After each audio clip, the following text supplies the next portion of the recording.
Ya, jadi organ reproduksi pria ini terkait dengan kematangan seksualita. Ya. Jadi kalau kalian yang perempuan mempunyai adik laki-laki atau kalian sekarang yang berjenis kelamin laki-laki, ada yang tidak ambigu gender ya. Misalnya kalian ada yang bingung kelaminku ini laki atau perempuan, ada nggak? Ada nggak, Rek? Tidak, Bu. Nggak ada ya.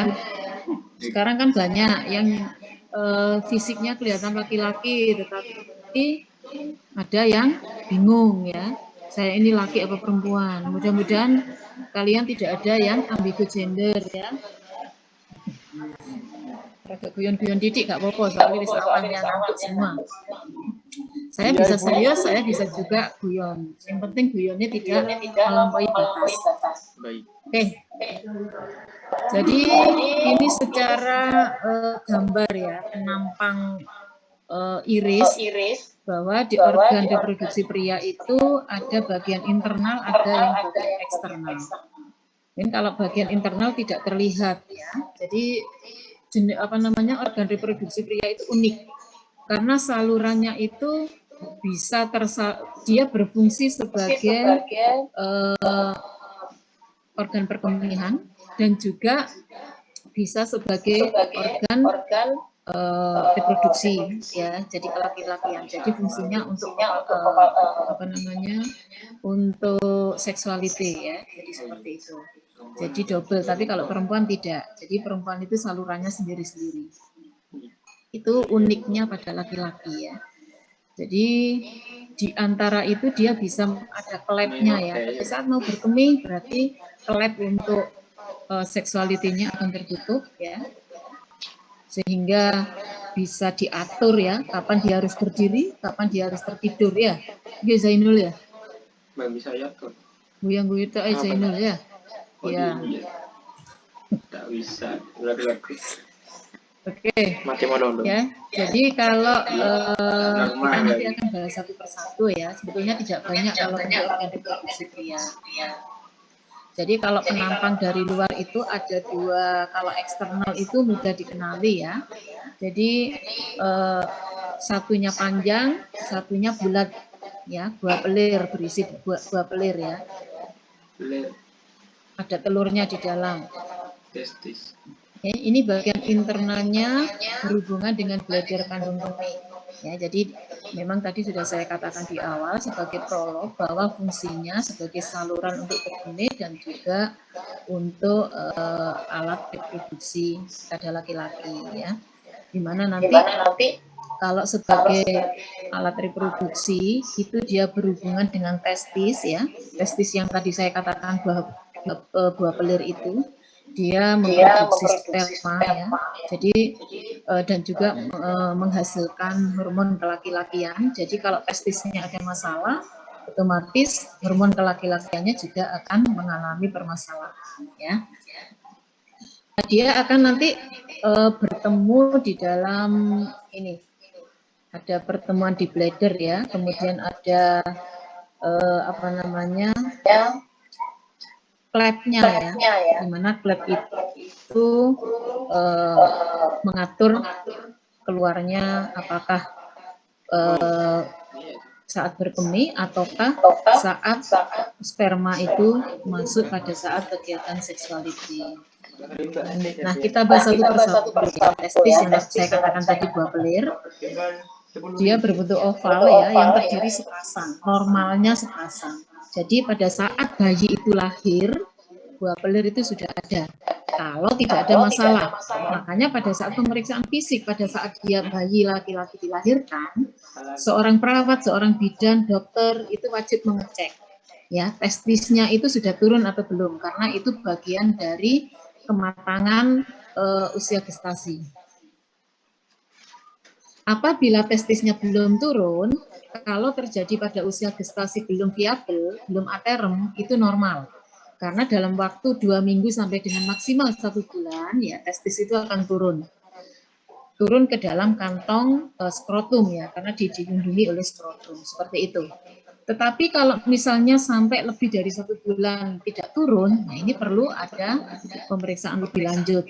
Apakah memang dia mengalami kelainan genetik pada saat dia sudah dilahirkan, sehingga ini hubungannya pada fertility-nya, ya, ke arah kemandulan. Karena tadi sudah saya ulik bahwa testis itu salah satunya adalah menghasilkan hormon testosteron. Ya, jadi bentuknya oval, kemudian ukurannya panjangnya kurang lebih 4 sampai dengan 5 cm, diameternya 2,5 cm, beratnya 32 gram ya. Nah, ini dilapisi oleh 3 otot. Tunica vaginalis parietal, polos ya, kemudian bagian tengahnya itu tunica albuginea, merupakan myofibroblas ya, kemudian tunica vasculosa ya, jadi di situ kaya akan pembuluh darah. Kemudian baru lapisan kulit luarnya itu yang banyak rugi-ruginya, warnanya lebih gelap, warna kecoklatan ya, itu ada ruginya seperti lipatan-lipatan, itu disebut skrotum. Jadi jangan keliru ya. Jadi kalau nanti memeriksa itu skrotum sudah turun misalnya seperti itu kalau pada bayi. Bukan skrotumnya. Skrotum itu memang lapisan kulit yang memang ada di luar. Tetapi yang perlu dievaluasi adalah testisnya ya. Nanti testis kalian dicek ya. Ono testisnya apa enggak karena hubungannya ke arah kemandulan. Ya, Bu. Siap.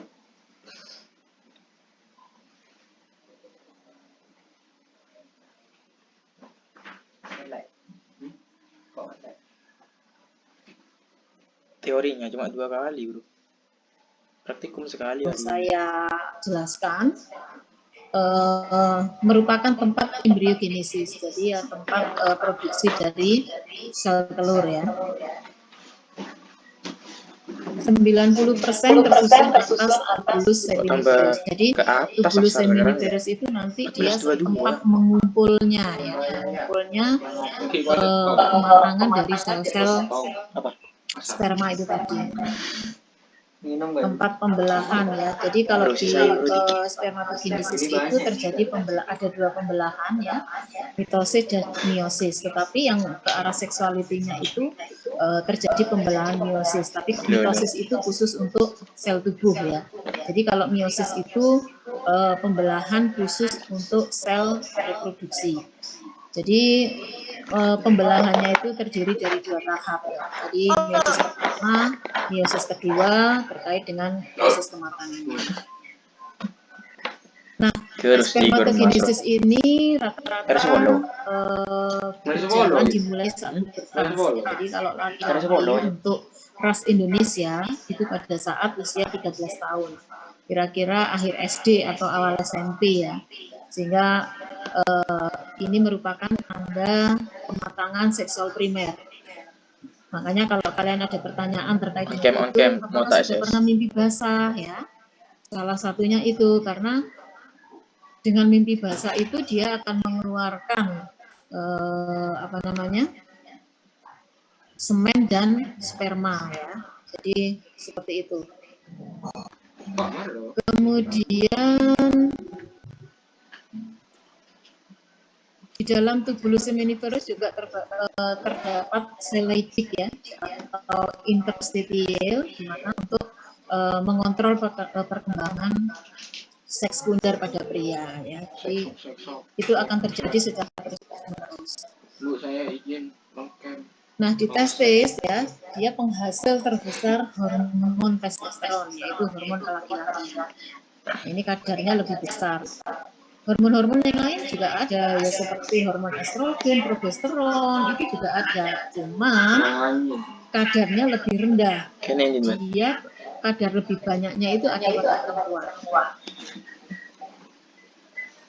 Untuk fungsinya ya, pertumbuhan dan perkembangan genitalia laki-laki. Jadi untuk kalian tanda-tanda ada seks primer dan sekunder ya, dimana kalau seks primer tadi ada di mimpi basah ya, mengeluarkan terjadi ejakulasi, mengeluarkan sperma dan semennya. dengan melalui mimpi tadi. Kemudian seks sekundernya itu ditandai tumbuhnya rambut ya, baik itu di kemaluan, di ketiak, di dada, ya, kumis dan lain sebagainya. Kita jeda sebentar ya karena ada azan. Baik. Siap, Bu. Oke, Mbak. Bu, oke. Oke dulu. Oke dulu, Bro. Masalah dulu.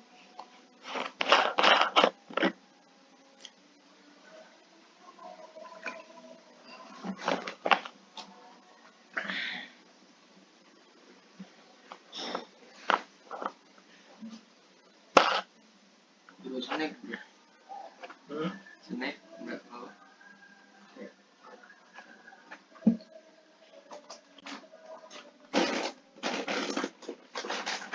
Oh, tapi. Kenapa?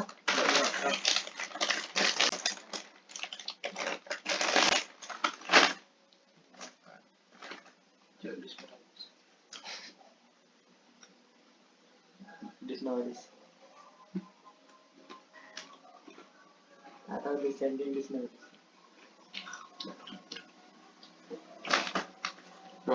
Bro, kamu bisa record gak di situ? Bisa. Ada kata-kata record. Ada. Coba, ada notif gak? Takutnya aku record, rekam tuh ada notif di dosen, takut gitu aku. Coba.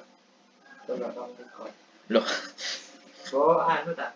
Aku yang record. iya nyoba. Apa katanya? Please ask the host to give you.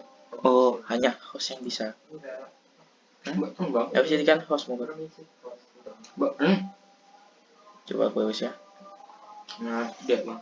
Record its computer cloud output L. Recording in progress. Notif, Bang. Go it. Go it. Ada recordingnya atas. Iya, record to the local debit out. Recording stopped. Jangan deh. Pakai bawaan aja. Ketemu berarti ada notif. Go apa dah? Aku pas bukan. Ini apa, Cok? Apa katanya? Go it apa live meeting? Go it. Ada apa? Go it. Keluar dah. Iya, barusan ada kalau mau rekam ya ada notif. Kamu bang sih ngerekam gitu nanti harus ada persetujuan dari semuanya. Wow. Enggak, tak usah aja. Tak berhentiin bagus.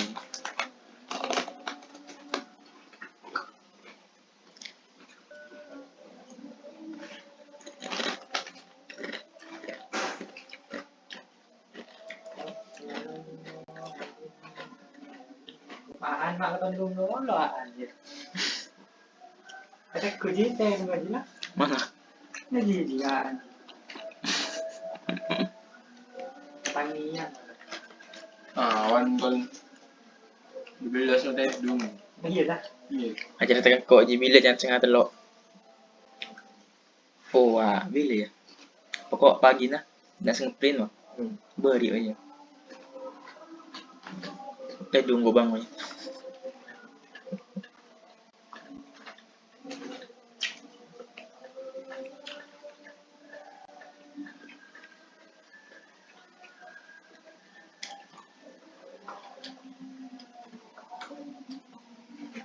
Kuliah ya? Kuliah. Kamu ada BCA enggak? BCA. BRI cuma. Aku ada. Ada. Minta tolong dong. Apa? Top upin dana aku nanti aku kasih cash. Harus di ATM tapi gak ada ini aku. Oh, Gak ada mobile banking aku. Aku ada. Apa mas? BCA. BCA. Iya, semen top upin dana ya. Berapa? 100 sudah. Tidak cukup. Bukan cukup. Dia pernah tak isi yang BCA. Oh, iya. Yang satunya apa? BRI ada? BRI. Tidak ada aplikasinya. Oh. Taruh waktu batak sama.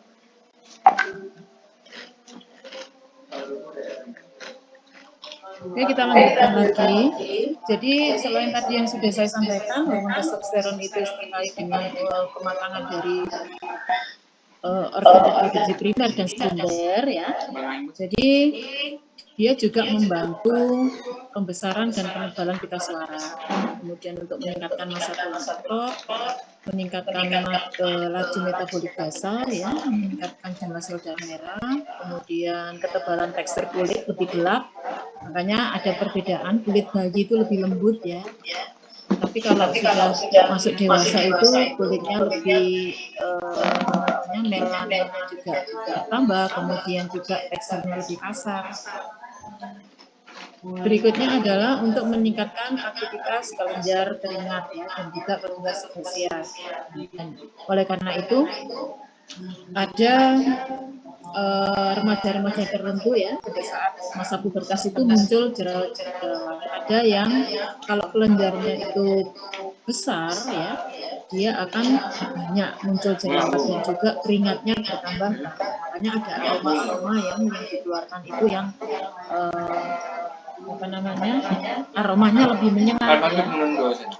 Oleh karena itu perlu menjaga kebersihan yang bagus lagi. Mandinya yang tadinya cuma sekali ya harus 3 kali ya.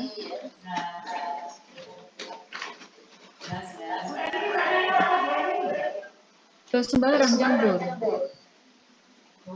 campur. Ya wes itu.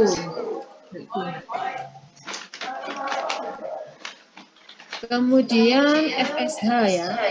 Jadi FSH itu memiliki reseptor pada tubulus seminiferus ya. Jadi tubulus seminiferus itu tempat untuk mematangkan sperma. Ya, kalau produksinya itu ada di testisnya, yaitu sel Leydig ya. Kemudian pada saat proses pematangan dia akan menunggu matangnya itu ada di tubulus seminiferus ya. Nanti akan saya tunjukkan gambarnya. Kemudian hormon LH ya. Jadi sebagai perangsang sel interstitil, yaitu sel interstitil itu ya sama dengan sel Leydig tadi. FSH dan LH ini diproduksi di mana? Itu ada di hipofise ya, bukan di testis. Jadi dia hanya sebagai perangsang pada saat proses proliferasi dan juga proses pematangan. Nah, ini ya, jadi bisa dilihat kursor saya ya. Jadi testis itu seolah-olah di dalam buah pelir itu seolah-olah di sini ada kumparan-kumparan. Nah, di bagian luarnya ini yang disebut tunika albuginia itu sebagai cangkang atau pelindung. Ya, di mana pada bagian luar sendiri baru yang namanya skrotum tadi yang sudah saya sebutkan. Nah, di dalamnya ini yang berupa kumparan-kumparan ini dia itu yang menghasilkan sel-sel tadi ya, sel-sel Leydig atau sel interstitil. Kemudian di ujungnya atau di pangkalnya dia akan bermuara ini ristastis ya. Kemudian baru nanti dia akan keluar menuju epididymis melalui saluran yang disebut saluran eferen ya, ductus eferen. Kemudian nanti dia berkumpul di epididymis. Nah, di dalamnya ini, di dalam cangkangnya itu tadi, di testis itu ada sekat-sekatnya itu disebut septum. Nah, kumparan-kumparan tadi ya yang disebut tubulus seminiferus itu dia menghasilkan sel interstitil atau sel Leydig. Nah, pada saat mau keluar ke saluran ductus deferens ya, sebelum nanti masuk ke penis itu dia berkumpul dulu untuk mematangkan yaitu di epididymis ya, jadi seperti itu ya. Jadi mudah ya, jadi mengerti ya. Jadi di dalam testis itu produksinya ya, produksi dari sel sperma itu sendiri ada di tubula seminiferus ya. Kemudian di pangkalnya itu dia ada saluran-saluran menuju epididymis melalui ductus eferen. Seperti itu. Di mana bagian luar sendiri itu dilindungi oleh cangkang yang namanya tunika albuginia. Kemudian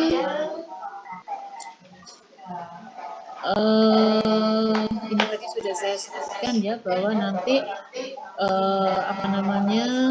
sel yang akan menuju proses kematangan itu akan berkumpul di epididymis, di mana epididymis itu sendiri terdiri atas kaput, korpus, dan cauda epididymis.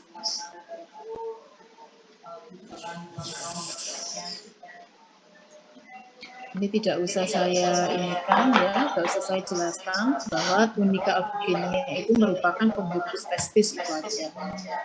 Nah, sekarang untuk ini tadi sudah saya jelaskan ya. Jadi sel tubulus seminiferus itu merupakan penghasil sel Sertoli ya, atau Leydig atau interstitial, bahwa dia juga terjadi produksi hormon estrogen dan progesteron dalam volume yang sangat kecil, tidak seperti testosteron tadi.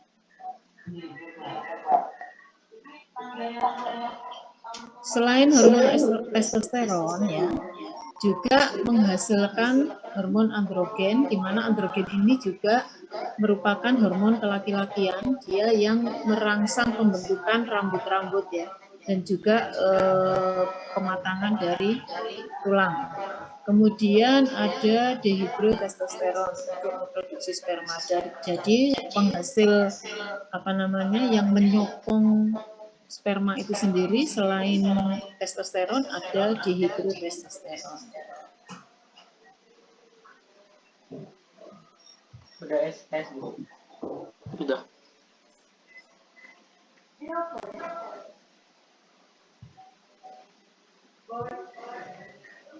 Nah, sekarang yang kita bahas tentang epididymis itu, karena ini perannya sangat penting ya. Tadi sudah saya katakan, dari tubulus seminiferus dia akan ada masuk ke dalam saluran ya, saluran vas eferen sebelum dia masuk ke epididymis, di mana epididymis ini mempunyai peran yang sangat penting. Saluran tempat muara yaitu tempat pematangan sperma itu sendiri, di mana untuk menjadi matang itu dibutuhkan waktu cukup lama. Ya, jadi kalau orang melakukan kegiatan seksual, bisa jadi kalau terjadi berulang-ulang itu spermanya masih belum matur, jadi masih fragil. Karena apa? Pematangan sperma itu yang betul-betul matang dan mampu membuahi sel telur itu adalah sperma yang sudah berumur kurang lebih 6 minggu. Ya, jadi kalau sudah matang betul, sudah berumur 6 minggu, baru dia siap untuk membuahi sel telur kalau terjadi proses seksualitas ya. Seperti itu. Jadi kalau spermanya misalnya ada kegiatan seksual, kalau sudah sperma yang matangnya sudah habis, itu tidak menutup kemungkinan sperma yang ikut semen ya. Semen itu cairan ejakulat yang saat terjadi ejakulasi itu keluar bersama sperma. Nah, sperma yang keluar itu biasanya kalau yang fragil itu tidak bisa membuahi. Ya, jadi hanya sel-sel sperma yang sudah matang betul yang bisa dikeluarkan dari epididymis melalui tubulus eferen. Ya, jadi sperma yang dikeluarkan dari tubulus seminiferus belum mampu bergerak. Dia harus menunggu matang dulu ya. Yang ada di epididymis kurang lebih tadi sudah saya sampaikan kurang lebih 6 minggu.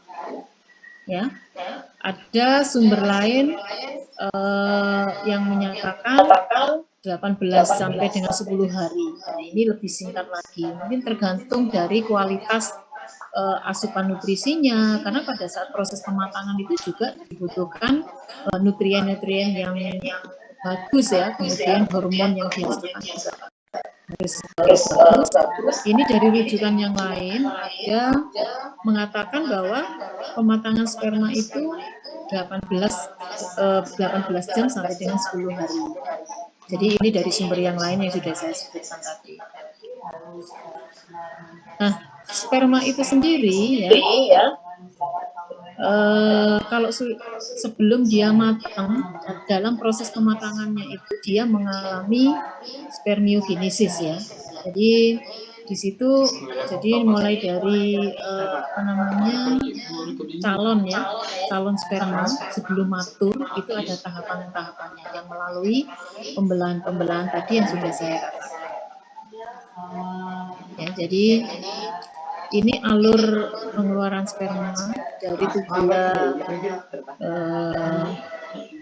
kalau yang sudah matang ya, dari tubulus epididymis, kemudian masuk vas deferens itu saluran ya, kemudian masuk kanalis inguinalis, kemudian masuk saluran uretra ya, saluran uretra ini ada di dalam penis. Tadi di dalam penis itu kan ada dua fungsi yang sudah saya sebutkan.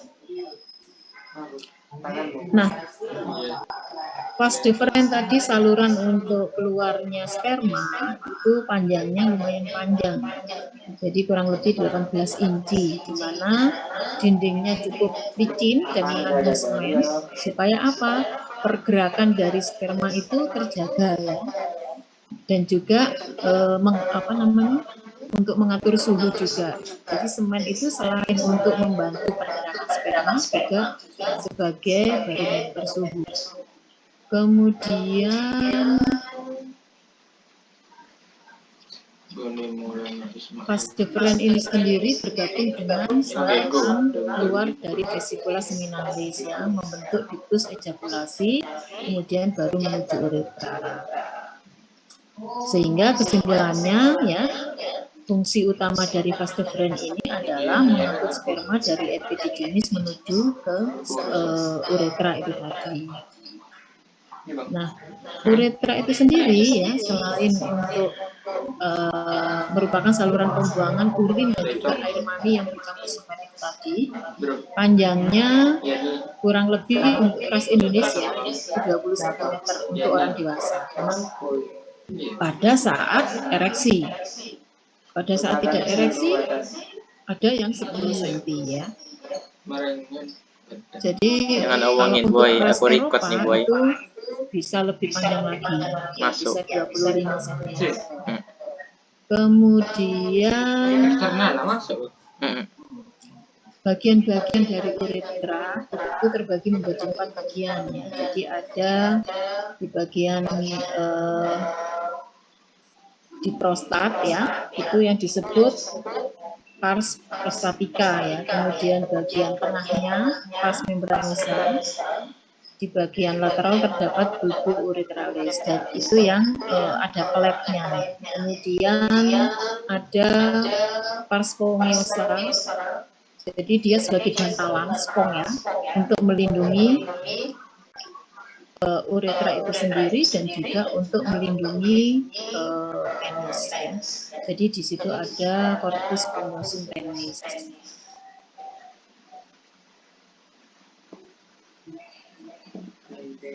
Nah, kelenjar-kelenjar di dalam uretra itu sendiri ada 4 kelenjar yang perlu kita ketahui.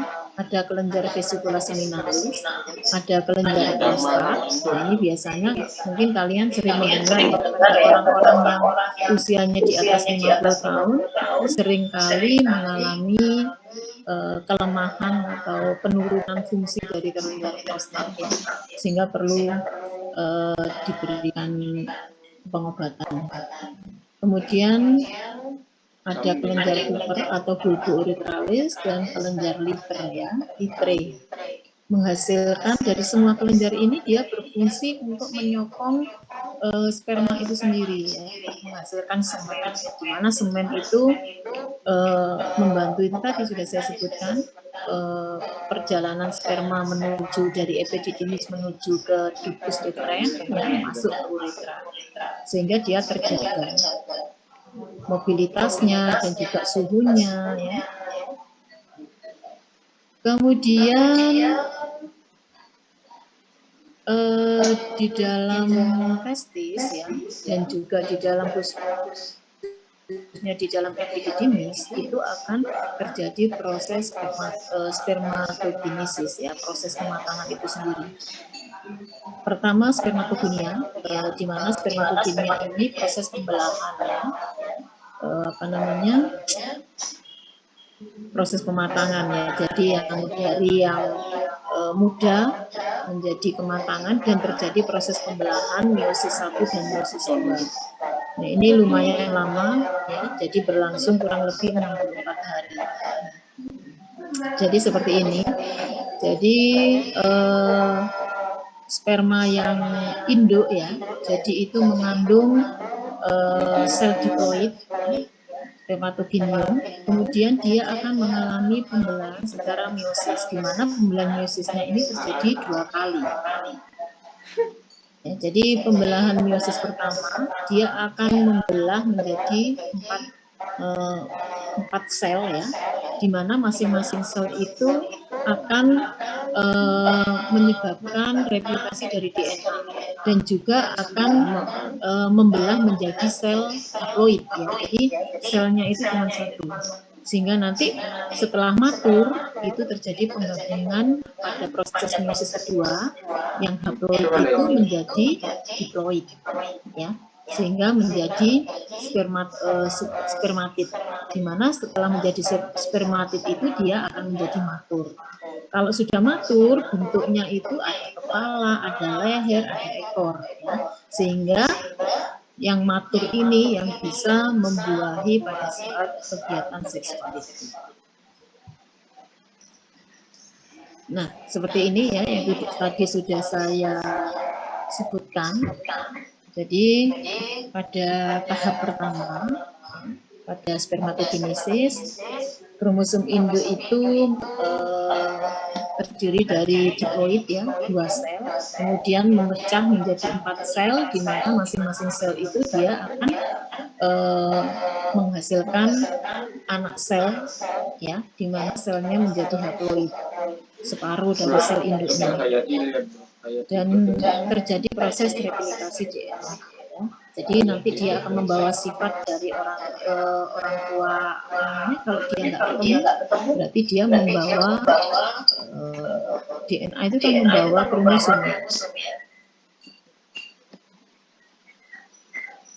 Nah, di sini setiap spermatosit itu nanti akan menghasilkan 4 spermatid, kemudian dia akan menjadi matur ya, menjadi sperma yang matur. Itu ada di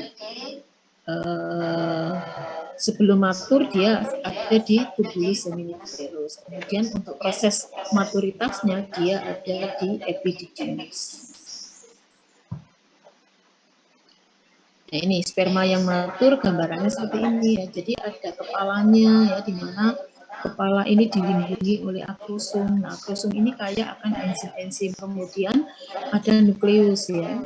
Nukleus itu merupakan sel inti. Kemudian ada mitokondria. Mitokondria ini sebagai sumber makanan dari sel itu sendiri. Jadi bagian tengah itu lehernya ya. Kemudian ada setelah leher itu ada membran plasma dan ekor. Nah, apabila dia ketemu nanti dengan satu sel telur yang mampu dia buahi, akrosom ini bisa menembus zona pelusida yang ada di sel telur ya, sehingga dia nanti akan menyatu, kemudian leher dan kemudian membran plasma dan ekornya akan terlepas. Seperti itu proses kalau terjadi pembuahan. Fungsi dari ekor itu sendiri untuk pergerakan, untuk mobilitas. Makanya kalau ada kelainan-kelainan pada analisis sperma ya, pada laki-laki yang kurang mampu membuahi pasangannya, itu bisa ditemukan adanya kelainan-kelainan di sini. Mungkin kepalanya ini ada kecacatan ya, kemudian mitokondrianya itu sedikit ya, kemudian dari ekornya ini ada yang tidak punya ekor, ada ya, kemudian gerakannya itu tidak kurang aktif seperti itu ya. Jadi banyak kelainan-kelainan dari sperma yang ditemui sehingga seorang laki-laki tidak mampu untuk membuahi pasangannya. terutama yang ini. Tadi sudah saya katakan ya, kelainan pada ekornya ya, jadi ada tidak punya ekor tapi gerakannya tidak bagus ya. Kemudian di akusumnya itu enzimnya rendah atau sedikit, kemudian mitokondrianya juga nggak bagus karena mitokondria ini mensuplai sel-sel nukleus itu. Ya, jadi itu dari pola makan, dari nutrisi. Makanya kenapa orang rokok di mana nikotinnya itu dapat merusak itu tadi, bisa merusak akusumnya, bisa juga merusak mitokondrianya dan juga bisa merusak ekornya. Tapi biasanya laki-laki itu banyak yang nggak percaya, sehingga walaupun ilmunya dapat, tapi merokok jangan terus. Ada yang perlu ditanyakan atau kita diskusikan? Nggak ada, jadi secara kemudian kelenjarnya ya, jadi ada vesicula seminalis. Ya, jadi penyumbang 60% volume semen. Lumayan ya. Jadi kalau ada keluar, jadi kalau pada kegiatan sexuality pada praejakulasi itu yang keluar tidak langsung sperma ya, tetapi semennya dulu karena semen itu diperlukan untuk lubrikasi baik pada laki-lakinya maupun lubrikasi pada pasangan perempuan. Ya, jadi karena tadi sudah saya katakan bahwa semen itu juga membantu gerakan dari sperma. Jadi kalau semennya sedikit, gerakan dari spermanya ya juga akan ini berkurang ya, sehingga sebelum ketemu sudah mati duluan. Seperti itu. Kemudian kelenjar prostat, dia ada di pangkal dekat dengan ini ya, dekat dengan kandung kemih. Dia kecil sebesar biji kenari ya, ya. Tapi fungsinya cukup lumayan penting ya. Dia untuk menjaga ini keseimbangan asam basa ya. Jadi menyeimbangkan keasaman resikurin dan keasaman daging. Ya. Cairan yang dihasilkan seperti susu kaya enzim antikoagulan dan asam sitrat sebagai nutrisi sperma. Jadi kalau prostatnya itu mengalami masalah ya, karena dia menyokong nutrisi sperma, sehingga spermanya kalau ininya tidak berfungsi, dia mudah mengalami bisa mati ya, gampang mati. Jadi sebelum ketemu dengan ovum sudah mati duluan. Kemudian kelenjar Cooper atau buku uretra ya, dia juga merupakan sepasang bentuknya seperti kacang polong. Kacang polong itu kayak kacang merah itu, ya, terletak di sepanjang uretra di belakang kelenjar prostat, dekat dengan prostat ya. Di sepanjang di pangkal uretra. Kemudian sekresinya ejakula juga ya. Jadi dia penghasil semen.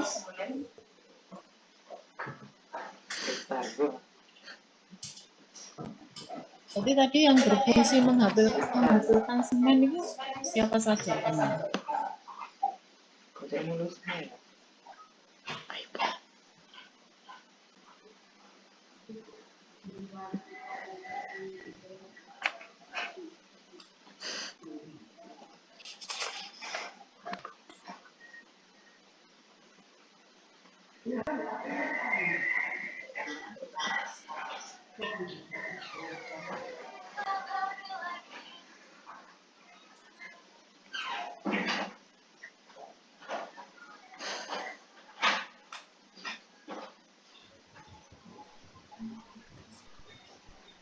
Bahasa-bahasanya dosen itu terlalu akademis, nggak mudah diterima.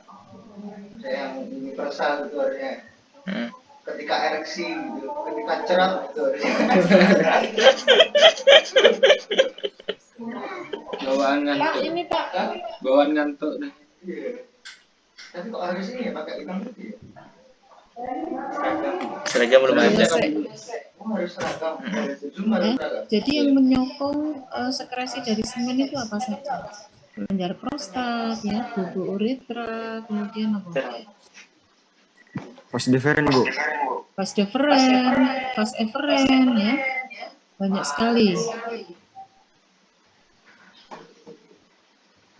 Nah ini yang bagian itu yang dari untuk internal ya. Jadi nanti nyambung ke eksternal. Jadi gambarannya seperti ini. Dari ini adalah vesicula seminalis ya. Dari testis, di sini ada epididymis tempat kematangan, kemudian ada saluran yang panjang karena kurang lebih 18 inci ya. Dia akan masuk ke inguinalis ya.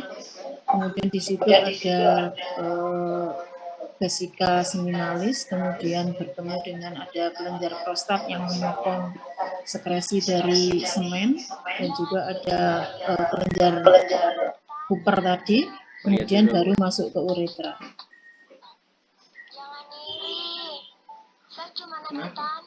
Ya, jadi kita bahas untuk penis dulu, di mana penis itu merupakan organ yang ada di luar, bentuknya menjuntai memanjang, yang kurang lebih 20 cm tadi. Untuk ras Indonesia ya, untuk ras Asia. Jadi kalau Eropa, Arab ya, itu bisa 25 cm saya katakan. Nah ini perlu diteliti ya, benar nggak itu? Menurut referensi seperti itu. Ya. Jadi terdiri atas 3 bilik atau rongga di dalamnya, karena memang untuk betul-betul melindungi saluran yang ada di dalam, yaitu uretranya. Jadi terdiri dari 2 rongga besar dan rongga kecil ya. Jadi kalau yang rongga kecil itu ada di ujungnya, corpus cavernosa ya. Di sini, kemudian dikelilingi juga selaput albugenia ya. Jadi albugenia itu selain tadi membungkus testis, juga dia membungkus penis ya, mempertahankan darah tetap dalam penis selama ereksi, sehingga dia tidak cepat loyo seperti itu. Kemudian untuk rongga yang kecil itu berbentuk ruang yang mengelilingi uretra ya. Jadi ada rongga, jadi supaya dia tidak terjepit seperti itu dia, sehingga pada saat terjadi proses ereksi dia akan bisa mengembang, tetapi dia posisinya tidak terjepit. Kemudian dikelilingi jaringan erektil yang banyak mengandung pembuluh darah dan saraf perasa ya, sehingga ini rawan untuk rangsang sentuhan ya. Jadi kalau ada rangsang sentuhan dia cepat untuk terjadi ereksi karena kaya akan pembuluh darah dan saraf-saraf indera perasa tadi. Nah, fungsinya ya ada 3 fungsi sebagai alat kopulasi, yaitu untuk koitus, kemudian transfer semen dan sperma, kemudian yang ketiga adalah untuk mengeluarkan urin ya.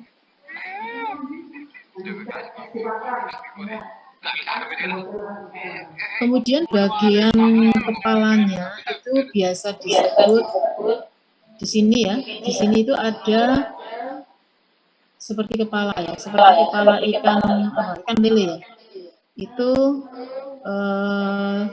Itu merupakan jaringan yang sangat erektil. Di situ disebut gland penis, di mana di ujung paling luarnya itu ada yang namanya kulub ya. Jadi kalau untuk anak kecil yang belum dikitan itu kulitnya akan kelihatan, tapi kalau yang sudah dikitan itu tidak ada kulitnya. Jadi glandnya itu sudah dalam keadaan terbuka, sehingga kebersihannya akan terjaga. Nah kalau yang masih ada kulitnya yang belum terkitan, nah itu tempat berkumpulnya smegma ya. Jadi untuk orang-orang yang tidak dikitan, nah ini harus sering-sering dibersihkan, dibuka kulitnya sehingga gland penisnya ini terjaga kebersihannya. Biasanya orang-orang luar Jawa ya, orang-orang kaitannya dengan agama ya, itu biasanya ada yang tidak kitan. Tetapi banyak juga sekarang yang sudah paham untuk bahwa kitan itu tidak identik dengan agama Islam saja, tetapi berhubungan dengan manusia. Jadi pada saat mau melakukan hubungan itu tidak harus dibersihkan karena risiko terjadi infeksi dan bau ya, karena di situ smegma itu kumpulan kotoran dan juga keringat. Daki-daki di situ terkumpul, jadi harus dijaga kebersihan. Kulitnya itu tadi disebut preputium ya. Nah, kalau di kitan bukan glandnya yang di ini ya, bukan yang dipotong, bukan glandnya, tetapi kulitnya yang disebut preputium. Makanya kalau kitan itu betul-betul sekarang alatnya sudah canggih ya. Pernah dulu ada berita-berita baik di media ini ya, jadi ada yang melakukan sampai kena glandnya, nah ini akan menyebabkan cacat seumur hidup nanti, karena itu satu-satunya modal untuk laki-laki ya. Iya Nul.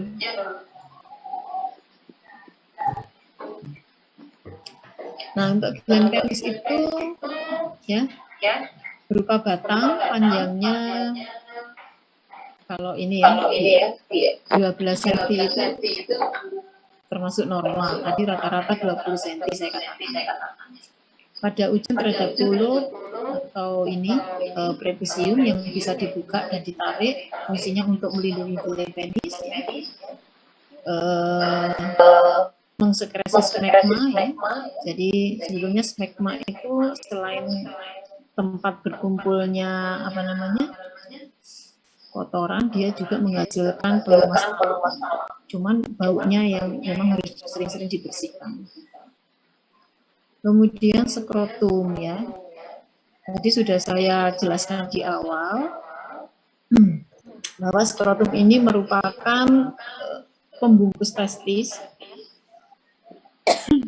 yang tersusun atas jaringan kulit dan jaringan subkutan yang tidak mengandung lemak, yang berfungsi sebagai pelindung mengatur suhu dari testis itu sendiri. Suhunya kurang lebih 34 derajat Celcius, 1-8 derajat lebih rendah dari suhu tubuh. Jadi kalau suhu tubuh itu sekitar 36,5 ya, normalnya sampai 37. Jadi dia harus lebih rendah.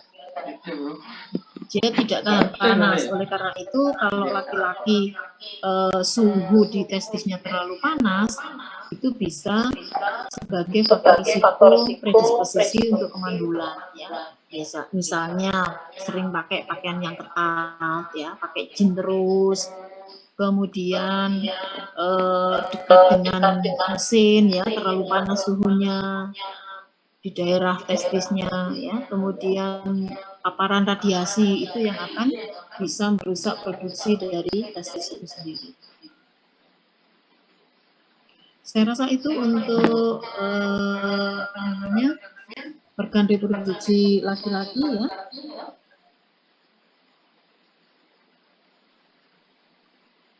Ada yang perlu didiskusikan? Bu, izin bertanya Bu. Ya, silakan.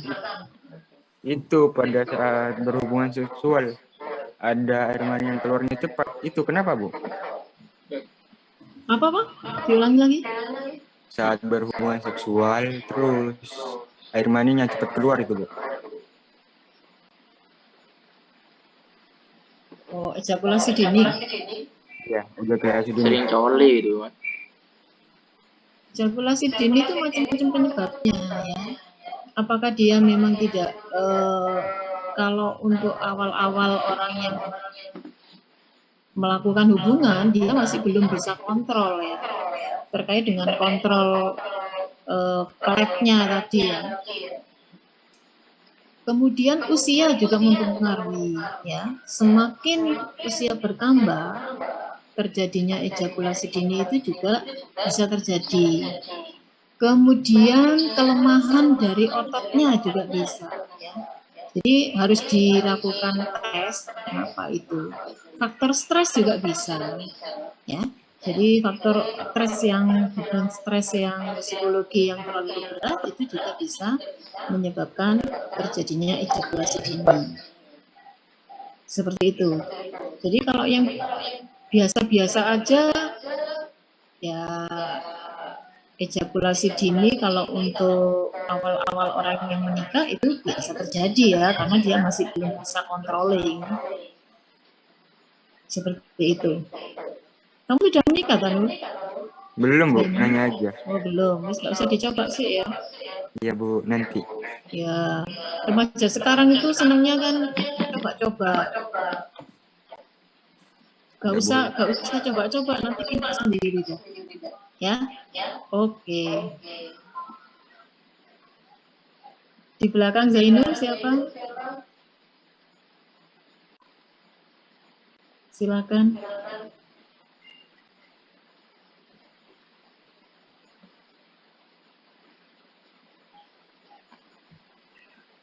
Kalau nggak ada, saya akan meresume, saya acak nanti ya. Izin bertanya, Bu. Silakan, Rizky, Rozikin. Jika sperma jarang dikeluarkan, apakah membahayakan kesehatan, Ibu? Enggak. Sperma kalau dia tidak seperti usia kamu ya, remaja dan laki-laki yang tidak mempunyai pasangan, kalau sperma sudah matang, dia akan diresepsi kembali oleh tubuh. Ya, jadi bisa diresepsi sendiri, bisa dikeluarkan. Misalnya dikeluarkan melalui apa? Bisa melalui mimpi, ya kan? Bisa onani, ya kan? Tergantung keimananmu, ya. Imanmu bagaimana? Apakah kamu memilih biarlah nanti mimpi-mimpi sendiri? Jadi Tuhan sudah mengatur irama manusia ya terkait juga seksualitinya. Jadi jangan khawatir kalau tidak dikeluarkan itu membahayakan tubuh, enggak. Ya kalau sudah akil balik, apa ya harus berhubungan untuk mengeluarkan kan enggak, ya. Jadi cuman karena hormon testosteron tinggi pada saat usia 20 tahun sampai dengan 30 tahun itu tinggi-tingginya pada laki-laki, ya ojo nabrak-nabrak lah, tetap harus bisa mengendalikan. Jadi jangan pikirannya itu jangan ke arah sana. Ya, jadi cari kegiatan-kegiatan sehingga pikirannya tidak ke seksualitas saja. Olahraga, ya, bermain dengan teman sebaya. Jadi lakukan hal-hal positif di luar itu. Dan nanti akan tersalurkan dengan sendirinya ya, seperti yang sudah saya sebutkan tadi. Gitu ya, Rozikin. Baik, Ibu. Oke. Ada lagi yang cewek? Izin bertanya, Ibu. Silakan. Kan tadi dijelaskan bahwa cairan sperma itu bisa keluar bersamaan dengan cairan semen atau cairan ejakulasi kan, Ibu. Apakah saat berhubungan meskipun dikeluarkan di luar, apakah itu juga dapat menyebabkan kehamilan? Ya enggak lah, gimana ketemunya? Ya, jadi sperma itu dia pertahanan hidupnya itu kalau di dalam saluran reproduksi wanita ya, dia bertahan sampai dengan 3 hari. Tapi kalau di dunia dunia luar dengan suhu lebih tinggi dari suhu tubuh ya dia tidak bisa bertahan lama. Seperti itu. Ya, jadi kalau dia pada saat berhubungan, kemudian dia berjalan-jalan dulu ya, masuk rahim, kemudian masuk masuk tubula ya, seperti itu dia kan mempunyai waktu 3 hari untuk bisa ketemu dengan sel telur. Dia masih mampu bertahan hidup karena dia mempunyai mitokondria tadi. Mitokondria itu kan penyokong nutrisi dari nukleusnya tadi. Seperti itu.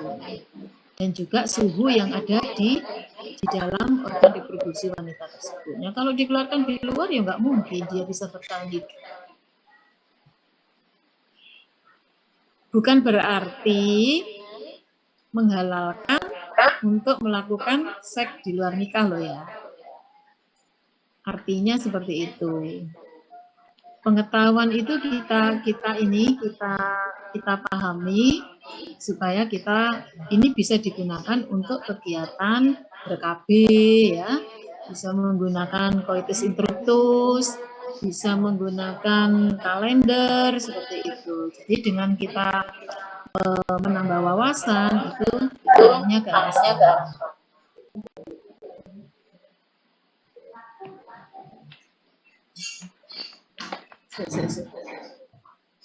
Saya tak kadaya itu.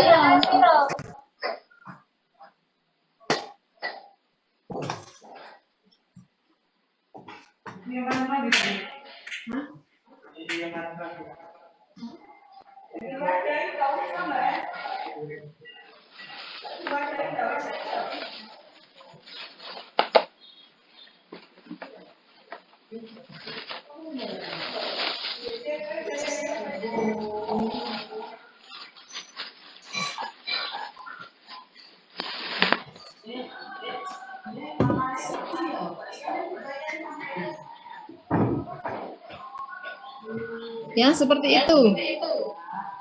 Ada lagi? Saya Ibu. Ibu. Iya. Kenapa varikokel Bu? Penyebabnya varikokel. Itu kenapa Varikokel. Ibu? Varikokel itu sama dengan ini apa namanya? Varises ya. Jadi kalau ada varikokel, varises yang ada di pembuluh darah besar di vena yang ada di ini apa namanya? Di saluran reproduksinya. Jadi kalau dia bisa menyebabkan pemandulan. Karena apa? Dengan adanya varises itu sirkulasi pembuluh darah, di mana pembuluh darah itu kan dia yang terutama pada saat kematangan dari sel sperma tadi. Juga dia membawa nutrisi-nutrisi ya, sehingga kenapa kalau ada varikokel itu dia bisa menghambat proses kematangan sperma yang ada di epididymis. Jadi harus dilakukan repair ya. Jadi pembuluh darahnya harus di repair. Biasanya dilakukan pemotongan, kemudian dilakukan penyambungan.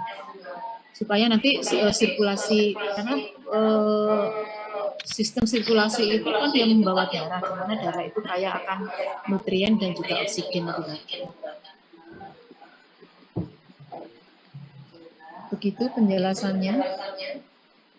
Makanya orang yang mandul itu macam-macam ya kalau dari laki-laki. Makanya pertama untuk menentukan perlu pasangan itu dilakukan pemeriksaan analisis sperma ya. Jadi bagaimana sih spermanya itu produksinya ya, karena dalam apa namanya satu kali ejakulatnya itu 1 cc itu kan harus mengandung 200 juta ya. Jadi volumenya apakah kurang dari itu, kemudian tadi sudah saya sampaikan juga bentuknya ya, bentuknya apakah tidak ada kelainan, misalnya kelainan ekor, kelainan kepalanya ya, dan seterusnya. Itu juga akan mempengaruhi kemandulan. Kemudian kalau varikokel itu memang kelainan-kelainan penyerta ya, selain apa namanya organ utama yaitu testis dan epididymisnya. Seperti itu.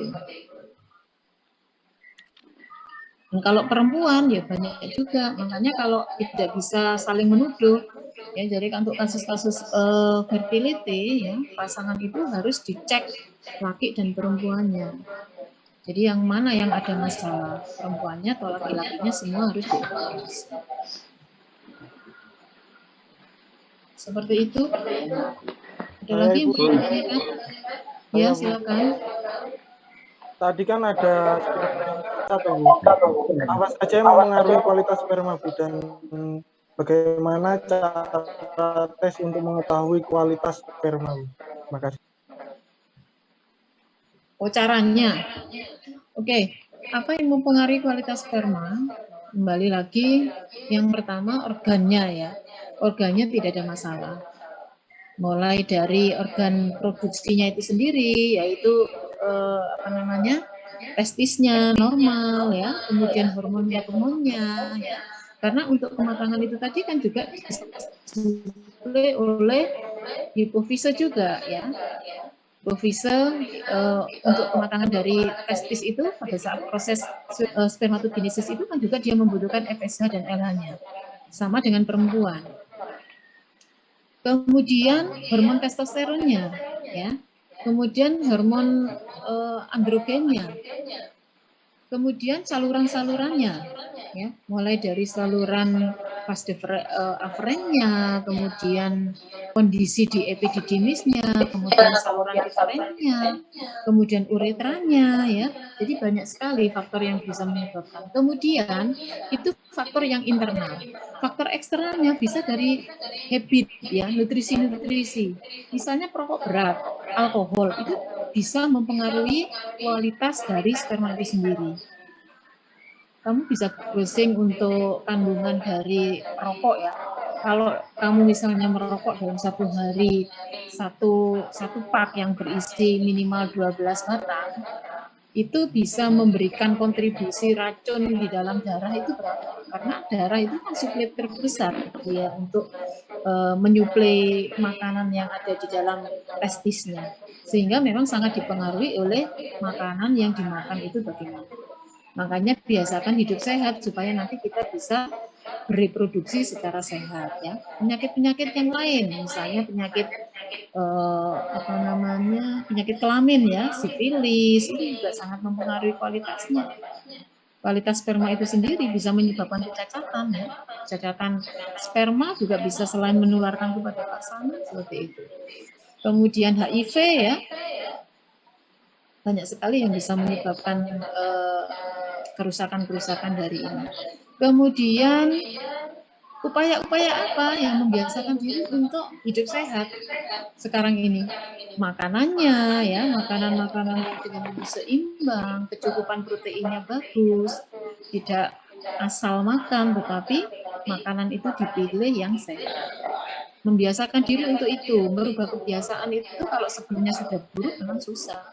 Tetapi kalau kita niatkan bahwa nanti kita kepingin mempunyai anak yang lebih bagus dari orang tuanya, bagus secara fisik, bagus secara kecerdasan dan seterusnya, itu tentunya kita tidak mau menyesal di kemudian hari, kan seperti itu. Ya. Kemudian supaya tidak terkena sifilis, tidak terkena HIV, ya jangan melakukan hubungan seksual sebelum menikah. Artinya kita harus dengan pasangan yang sah, ya. Jadi jangan angger memasukkan ke lubang, jangan seperti itu, ya. Dan juga yang mau dipilih itu kan tentunya untuk perempuan juga demikian, jangan mau dibohongi laki-laki, ya, jangan mau digombali, ya, sebelum benar-benar dia menunjukkan etikat baiknya. Kalau memang dia mempunyai etikat baik, dia tidak mau merusak kok. Tetapi justru dia menjaga kita. Nah, itu yang harus jangan dibolak-balik. Jangan cuman kalau kamu cinta, kamu menyerahkan segalanya. Ya enggak lah. Ya kalau kamu cinta, kamu harus menjaga aku, nah, seperti itu dibalik, ya. Jadi perempuan itu harus tegas. Harus tidak gampang dibohongi laki-laki. Itu, ya. Untuk para laki-laki juga harus menjaga kemaluannya, si perempuan menjaga kemaluannya. Oke, saya rasa itu, ya, jelas menurut saya untuk reproduksi laki-laki. Kita ketemu lagi kapan ini, anak-anak?